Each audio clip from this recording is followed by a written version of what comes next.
4 ans et j'ai passé le DAUB à l'université Sorbonne Paris Nord. Session 12. J'ai connu le DAU Sonate par une brochure qui réunissait tous les DAU de l'Île-de-France.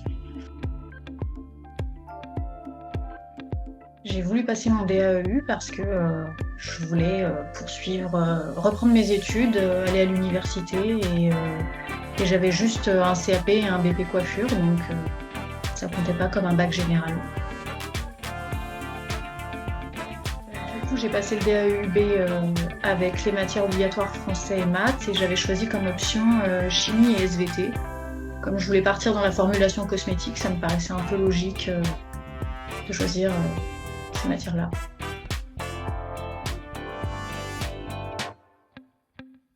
J'ai bien aimé ce système de pouvoir travailler à mon rythme, puisque s'il y avait un cours que j'avais besoin d'approfondir, je pouvais y passer beaucoup plus de temps, et si au contraire il y avait des cours qui me paraissaient plus simples, je pouvais les passer plus vite. Déjà, pour les matières obligatoires, le français et les maths, on est vraiment reparti à zéro, on est reparti du niveau collège. Ça a pas mal facilité les choses, quoi, de pouvoir être en confiance. En maths, il y a beaucoup d'exercices de soutien qui ont été mis en ligne par la suite. Ça, j'ai trouvé ça génial parce qu'en fait, pour chaque jalon qu'on abordait, c'était une nouvelle difficulté et le fait d'avoir des exercices de soutien qui, pareil, étaient un petit peu plus simples pour mettre en confiance, ça permettait après de pouvoir mieux aborder les exercices. En fait, dès le départ, avant même d'avoir les cours, on a eu accès à la plateforme un mois à l'avance, on n'avait que les cours de méthodologie.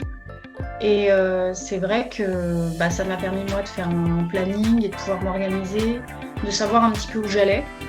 Quand on a des questions, il y a toujours les tuteurs pour nous répondre, qui nous conseillaient d'aller voir telle ou telle vidéo pour pouvoir compléter le cours. Par exemple, en milieu de parcours, on avait déjà des messages de nos tuteurs ou de la responsable pédagogique pour dire attention, ne vous découragez pas. Enfin, il y avait déjà des choses qui étaient mises en place avant même qu'on ait des difficultés. Là, en français, on a la période 3. En fait, c'est que des choses... Le CV, la lettre de motivation, c'est des choses qui nous servent pour la suite. Et ça, c'est vraiment génial que Sonate ait fait ça parce que c'est encore un accompagnement après la formation. Cet été, j'avais pris un petit peu du retard, même si j'étais pas partie en vacances. Moi, j'avais une charge de travail plus importante d'un point de vue professionnel.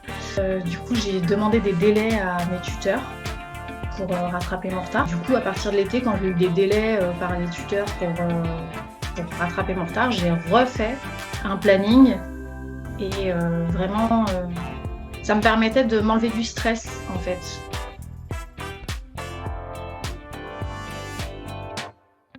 Comme pour chaque matière, on a une espèce de temporalité.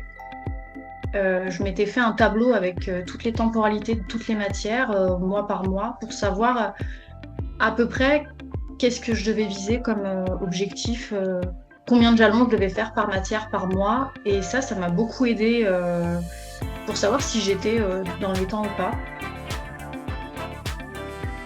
Je suis en plein dans les inscriptions Parcoursup, je suis en train de formuler des vœux.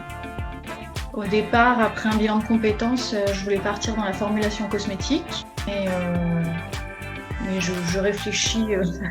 Je vais plus aller en licence de biologie finalement. À part dire merci pour cette chance, je sais pas.